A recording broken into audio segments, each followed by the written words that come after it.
Urukundo rufatwa mu mashusho atandukanye ndetse benshi barupima ku munzani bitewe n'urwo barimo. Mu buzima tugira amahitamo gusa kenshi duhitamo nabi. Burya mu bitera umugore cyangwa umugabo guca inyuma bashakanye n'amahitamo mabarimo. Ariko se nanone mu mibanire y'abashakanye cyangwa abakundana hari imyitwarire igihari ishobora gutuma urukundo ruramba kandi rukarushaho gukomera. Gusa nanone abagabo baramutse bamenye ibanga barangwa n'icyubahiro bagahorana icyizere kandi bigakomeza ukwifuza kwabo n'abagore bakabaguma impande.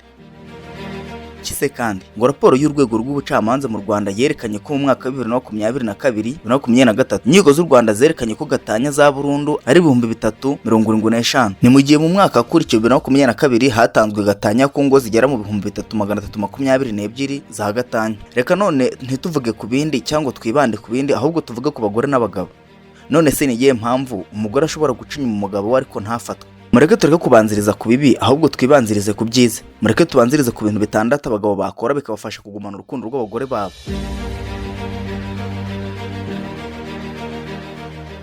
Ikintu cya mbere ni ukureka umugore wawe ugakomeza kumubera umusingi w'inkomezi. Abagore basanzwe bafite amarangamutima akomeye kandi bakenera kwitabwaho. Uburyo umugabo yitwara imbere y'amarangamutima y'umugore we bishobora gutuma ubora nk'umuntu yishingishirizaho. Iyo umugabo ashoboye gucunga neza amarangamutima y'umugore we kamuba hafi atamuhungabanya, bimutera kumva amukeneye mu buzima bwe bwose. None kandi guhora witeguye kuba wagenda igihe ari ngombwa nabyo birafasha. Ikintu cy'ingenzi cyongera agaciro ku mugabo mu rukundo ni ukwigaragaza nk'udakeneye umugore kugira ngo abeho. Iyo umugore yumvishe ko umugabo ashobora gutandukana n'igihe atamwitayeho, tuma arushaho kumwubaha no kumwitaho. Iyo umugabo agaragaza ubukene bw'urukundo, agasaba imbabazi kenshi cyangwa akemera ibintu byose, ahita atakaza icyubahiro. Ikintu cy'ingenzi cyongera agaciro ku mugabo mu rukundo ni ukwigaragaza nk'udakeneye umugore kugira ngo ubeho. Iyo umugore yumvise ko umugabo ashobora gutandukana nawe igihe atamwitayeho, tuma arushaho kumwubaha no kumwitaho. Iyo umugabo agaragaje ubukene mu rukundo, agasaba imbabazi kenshi, akemera ikintu icyo ari cyo cyose bitagoranye, ahita atakaza icyubahiro. Kwitwararika mu gutanga ibyo wahawe. Nanone kandi hari ukwitwararika mu gutanga ibyo wahawe. Abagabo kenshi bakora ikosa ryo gutanga urukundo, impano n'iyindi myitwarire myiza ku kigero cyo hejuru, nyamara abagore bo bakabona nk'ibintu biciriritse biri aho ngaho. Iyo umugabo atanze ibintu byose byoroshye, umugore ntabifate nk'ibintu by'agaciro. Ibi ni ibintu byiza gutanga gusa ku rugero rungana n'icyo wakiriye. Ibi bituma umugore arushaho kugushaka no kugomeza kukwitaho.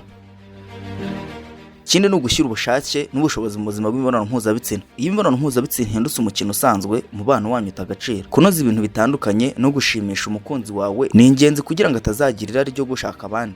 Iyo umugabo arangwa no guhanga udushya no gukomeza kugira ubuzima bw'urukundo budasanzwe, umugore ahora amwifuza. Icya gatanu kibanziriza cya nyuma kuri iyi ngingo ni ukwirinda impaka zitarangira.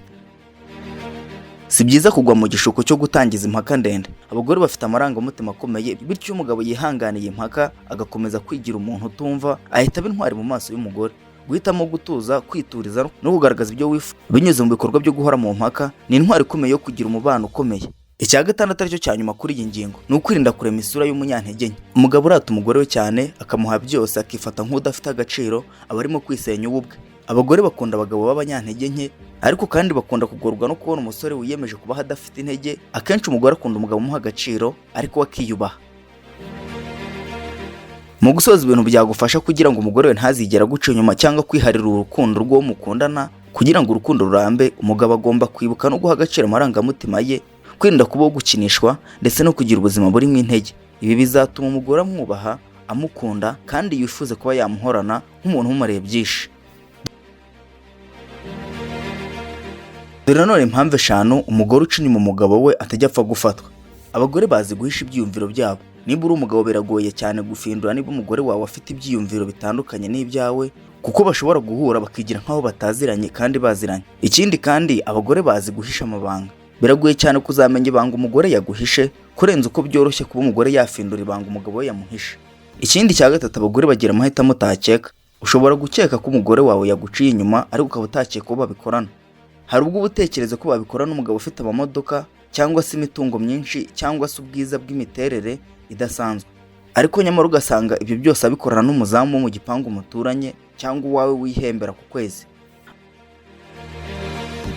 Abagore bazi kureshya no kubeshya cyane ku buryo ashobora no kuba guca inyuma n'umuntu wawe ubwawe wibera iwawe wihereye uburenganzira bwo kuba mu nzu yawe. Rimwe na rimwe akaba yamwita musaza we, ubundi akamwita mubyara we cyangwa undi muntu bafitanye isano iri aho ngaho ya kure. Bityo rero bakajya baguca inyuma biturije kandi bicecekeye, nawe uri aho ngaho utazi aho biva naho bijya. Abagore batinya gufatwa kandi batinya kuba babavuga igihe babonanye n'abandi bagabo, bityo rero bigatuma babikorera mu bwisho utapfa gufindura. Nawe rero ukaguma aho ngaho uri inyuma y'uruhu rw'inka nka cya kirondwe, kandi inka yarariwe nk'ejo. Kora subscribe kugira ngo tuzabane n'ubutaha. Imana iguhe umugisha.